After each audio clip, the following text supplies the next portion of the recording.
Hello friends, स्वागत करते हैं हमारे चैनल एफ श्योर में।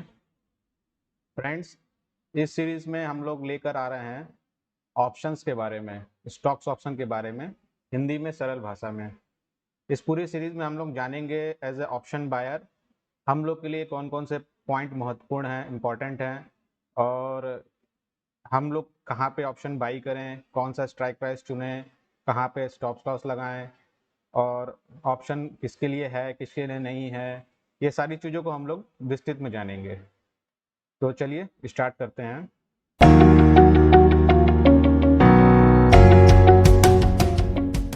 इस एपिसोड में हमारा जो टॉपिक है, डेरिवेटिव और फ्यूचर ऑप्शन क्या है, ऑप्शन चेन क्या है, ऑप्शन कितने प्रकार के होते हैं, सी और पी क्या, सी एंड पी क्या मतलब है, ऑप्शन ट्रेडिंग किसके लिए है और किसके लिए नहीं है, ऑप्शन बाइंग में केवल लॉस ही होता है क्या। ये जो मतलब सबके मन में एक सवाल होता है सबसे बड़ा। ज़्यादातर रिटेलर लॉस करते हैं, तो ये एक साइकोलॉजिकल फैक्टर है, तो इसको भी हम लोग जानेंगे। तो चलिए स्टार्ट करते हैं। पहला पॉइंट देखिए, फ्यूचर एंड ऑप्शंस के बारे में जानने से पहले डेरिवेटिव क्या होते हैं आपको ये जानना होगा। डेरिवेटिव एक इंग्लिश का वर्ड है, और एक जो कि डिराइव से बना हुआ है। डिराइव का मतलब होता है, या डेरिवेटिव का मतलब होता है किसी चीज के ऊपर बेस्ड होना, मतलब किसी दूसरी चीज के ऊपर बेस्ड होना, या जिसकी वैल्यू या फंक्शनिंग किसी और चीज पर बेस्ड होती है। जैसे कि आप एक एग्जांपल ले लो कि शुगर केन होता है, गन्ना होता है। तो गन्ना और चीनी होता है। चीनी किस पे बेस्ड है? गन्ने पे बेस्ड है।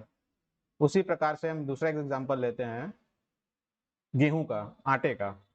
तो आटा किस चीज पर बेस्ड है? गेहूं पे बेस्ड है।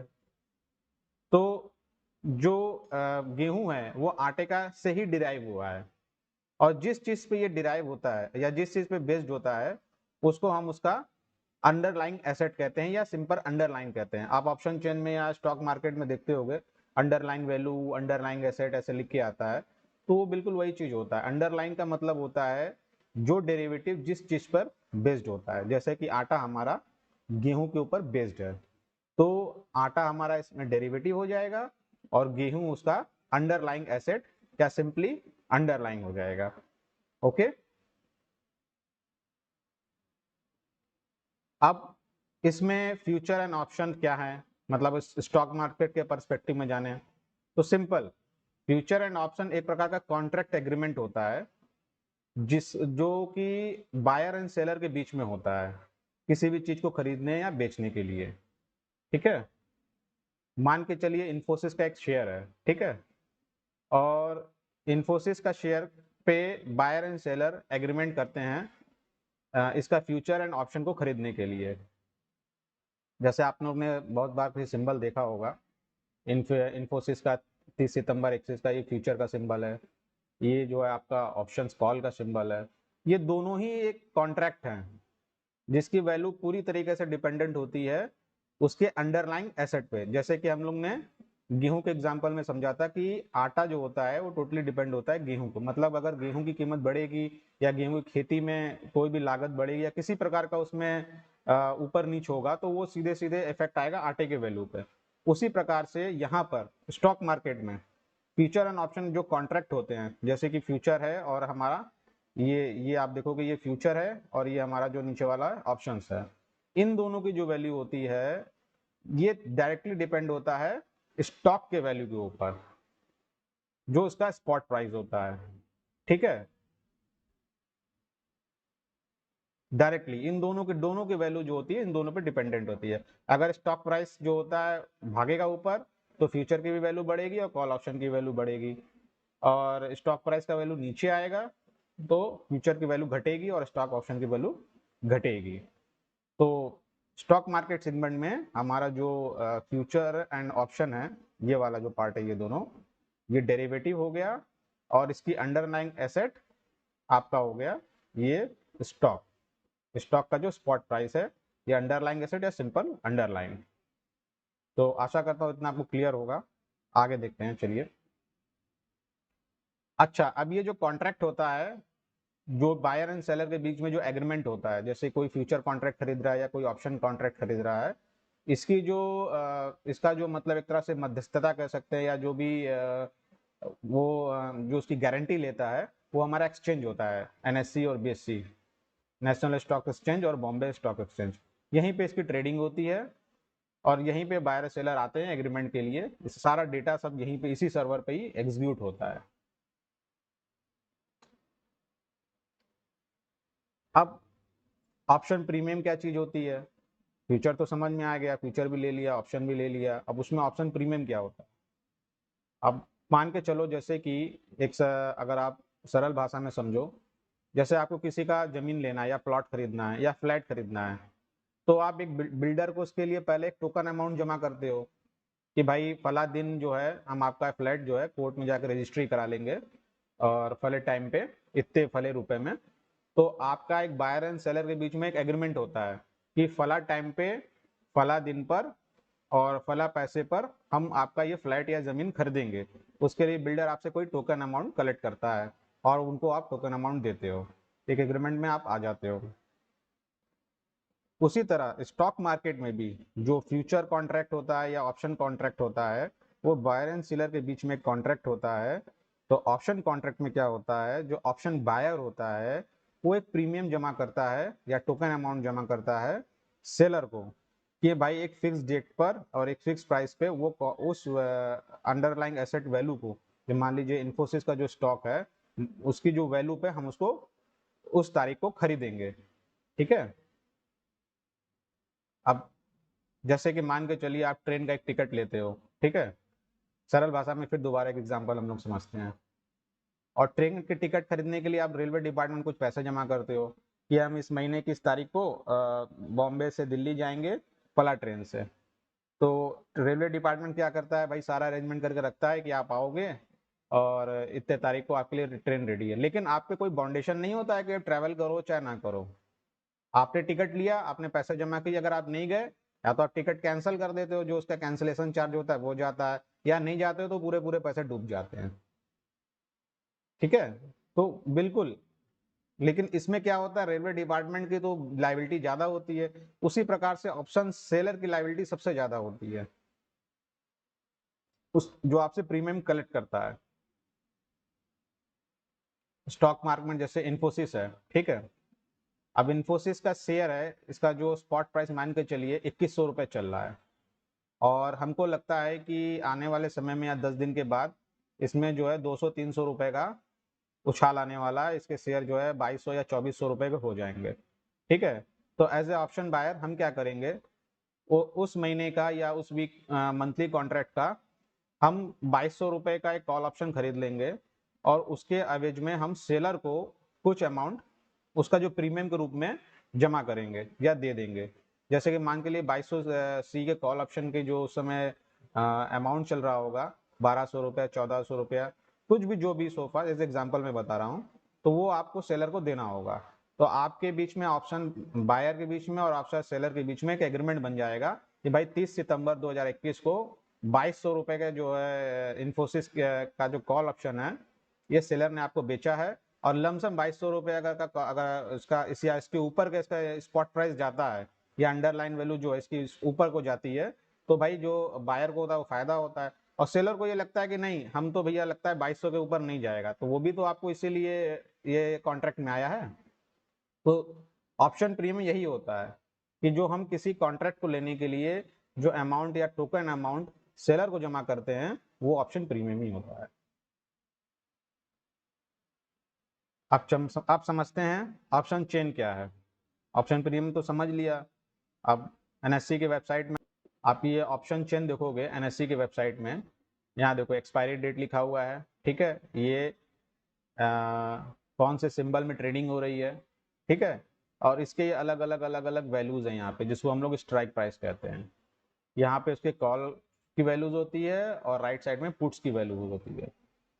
तो ये पूरा एक ऑप्शन चेन होता है। हर स्ट्राइक प्राइस उस कॉन्ट्रैक्ट में उस पीरियड के लिए उस वैल्यू को दर्शाता है कि 10 मार्च तक निफ्टी की वैल्यू 12,150 होगी, 12,200 होगी, 12,250 होगी, 12,1300 होगी, या ऊपर के और भी होगी।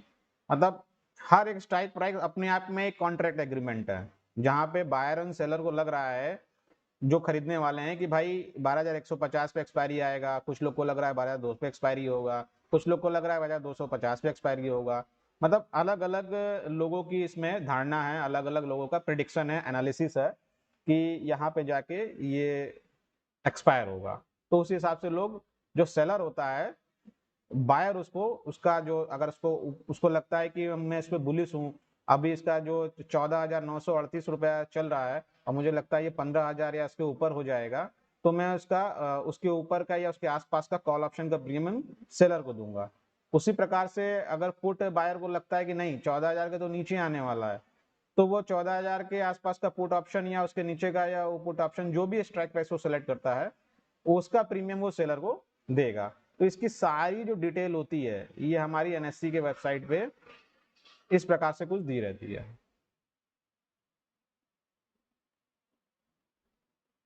अब सवाल आता है ऑप्शन कितने प्रकार के होते हैं, तो सिंपल है, वो तो ज्यादातर आप लोग को, अगर जो ट्रेड करते हैं उनको समझ में आ जाता है, दो प्रकार के ही होते हैं, कॉल ऑप्शन और पुट ऑप्शन।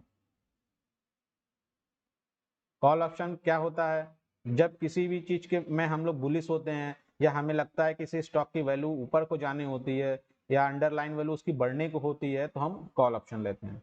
उसी प्रकार से पुट ऑप्शन होता है, जब हमें लगता है किसी की स्टॉक की वैल्यू घटने वाली है या उसकी अंडरलाइन एसेट घटने वाली है, तो हम लोग पुट ऑप्शन को बाई करते हैं। मान के चलिए इन्फोसिस है, ठीक है। अब हमें लगता है कि इन्फोसिस का आने वाले समय में वैल्यू, स्पॉट प्राइस बढ़ने वाली है, तो हम इन्फोसिस का कॉल ऑप्शन खरीदेंगे, ठीक है। अगर हमें लगता है कि इन्फोसिस की वैल्यू घटने वाली है, तो हम इन्फोसिस का पुट ऑप्शन कर देंगे। सिंपल है। अब इसमें सी और पी के मतलब क्या है? बहुत लोगों को तो कॉल ऑप्शन पुट ऑप्शन पता है, ये ई फैक्टर क्या है, ये जो ई लिखा हुआ है ये भी कंफ्यूजन होता है, भाई ये ई क्या चीज है। तो सिंपल है, एक स्टाइल है, एक पैटर्न है। पहले ये बहुत पहले सी ए और पी ए हुआ करता था, मतलब अमेरिकन स्टाइल पे जो ऑप्शन चेन हम लोग ने डिस्कस किया, जो ऑप्शन चेन बना हुआ है और उसमें जो ग्रीक्स होते हैं या उसकी कैलकुलेशन की मेथोलॉजी होती है, वो अमेरिकन पैटर्न पे थी पहले। अभी क्या है, ये यूरोपियन पैटर्न पे है। तो इसका मतलब होता है कॉल यूरोपियन, और पीई का मतलब होता है पुट यूरोपियन। अब हमारा जो सबसे बड़ा जो सवाल है, ऑप्शन ट्रेडिंग किसके लिए है और किसके लिए नहीं है। देखिए, ये एक साइकोलॉजिकल फैक्टर है और एक मनी मैनेजमेंट का भी फैक्टर है। ऑप्शन ट्रेडिंग किसके लिए है? यहाँ पे सबसे बड़ा जो सवाल, जो हमारा टॉपिक है, ट्रेडिंग किसके लिए है? जो हमारे छोटे रिटेलर बंधु हैं, या जो हेज फंड हैं, या जो एफ आईज हैं, डी आईज हैं, ये सभी ऑप्शन में ट्रेड करते हैं। लेकिन आप एक ध्यान, सबसे बड़ी चीज है, किसके लिए ये नहीं है, ये हमें ध्यान में रखना है। अगर आपके पास पूंजी छोटी है, आप इंट्राडे में दिन भर 9 से लेकर शाम को 3 बजे तक कंप्यूटर के सामने नहीं बैठ सकते हो, या आप डेली टाइम नहीं दे सकते हो कंप्यूटर पे, या आप डेली ट्रैकिंग मार्केट का नहीं रख सकते हो, ठीक है, या छोटी आपकी पूंजी है, तुरंत आप उतना रिस्क नहीं ले सकते हो, तो भाई उस टाइप के लोगों के लिए ऑप्शन ट्रेडिंग नहीं है। ये ऑप्शन ट्रेडिंग में, क्योंकि एक झटके में पैसा आता बनता भी है, लेकिन ज्यादातर चांसेस होता है पैसा जाने के इसमें।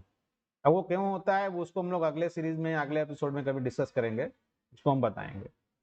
तो सिंपल है, ऑप्शन ट्रेडिंग उनके लिए है भाई जिनके पास फंडिंग है, पैसा है, इंट्राडे में जो करना चाहते हैं, भाई जिनके पास टाइम है, 9 से लेकर 3 बजे, 3:30 बजे तक कंप्यूटर के आगे बैठ सकते हैं, बराबर कंप्यूटर को देख सकते हैं कि भाई हाँ, ये जिसके पास टाइमिंग नहीं है, जो जॉब वाला है, उनके लिए ऑप्शन ट्रेडिंग नहीं है। उनके लिए फ्यूचर ज़्यादा बेटर है। जिनके पास 9 to 5 जॉब है या टाइमिंग नहीं है मॉनिटर को लगातार देखने के लिए, उनके लिए फ्यूचर बेस्ट है, उनके लिए ऑप्शन बेस्ट नहीं है। क्योंकि ऑप्शन में टाइम के अनुसार ऑप्शन का प्रीमियम की वैल्यू घटती है, और उसमें आप, अगर आप पोजीशन को होल्ड करोगे, या आपका आप कहीं अपने ऑफिस के काम में बिजी हो गए या किसी फैमिली फंक्शन में बिजी हो गए, आप नहीं देख पाए, तो आपका पता चला कब 20,000 रुपया, 1 लाख रुपया कब वापस से जीरो हो जाएगा, एकदम से नीचे आ जाएगा, आपको पता भी नहीं चलेगा उसमें।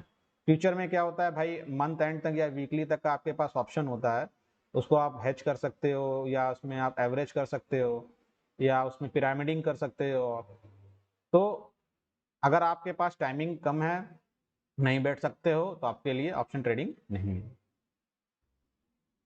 अगला है, ऑप्शन बाइंग में केवल लॉस ही होता है क्या? फ्रेंड देखिए, इसका सवाल थोड़ा सा कंट्राडिक्टरी है, ये सवाल का जवाब जो है। अगर आपके पास 9 to 5 जॉब है, आप टाइम नहीं दे सकते हो बराबर स्क्रीन में, बराबर चार्ट की ट्रैकिंग नहीं कर सकते हो, आपके पास छोटी छोटी पूंजी है, ठीक है, तो भाई आपके लिए ऑप्शन बाइंग नहीं है, आपके लिए फ्यूचर ज़्यादा बेटर है। फ्यूचर में काम करो, फ्यूचर में टाइम होता है, मार्केट नीचे जाता है ऊपर होता है, तो उसको आप संभाल सकते हो एवरेज करके, पिरामिडिंग करके। लेकिन ऑप्शन बाई में क्या होता है कि एक तो आप पोजीशन को होल्ड नहीं कर सकते हो। मान लो आपने आज ऑप्शन बाई किया और आज पूरा दिन लॉसी में गया, लॉसी में गया, लॉसी में गया, फिर अगले दिन आपको जो है लग रहा है कि भाई आज लॉस हो गया, अगले दिन मार्केट रिकवर कर लेगा तो मुझे थोड़ा बहुत प्रॉफिट होगा, मैं निकल जाऊंगा। अगले दिन क्या होगा, उसमें डिके हो जाएगा प्रीमियम में, ऊपर भी आएगा तो, लेकिन आपका जो ब्रेक इवन पे आएगा नहीं, आपको प्रॉफिट नहीं देके जाएगा। बहुत बड़ा मूवमेंट आ जाएगा लकीली, तब जाके आपको प्रॉफिट होगा। फ्यूचर में क्या फायदा होता है भाई, फ्यूचर है 200 पॉइंट आज नीचे गया तो 200 का ही पॉइंट का लॉस दिखाएगा, कल 2 दिन बाद 200 पॉइंट वापस आ गया तो आप वापस कॉस्ट टू कॉस्ट आ जाओगे। ऑप्शन बाइंग में क्या है, ऑप्शन का प्रीमियम 2 दिन में ही आपका 25 से 40% घट जाएगा।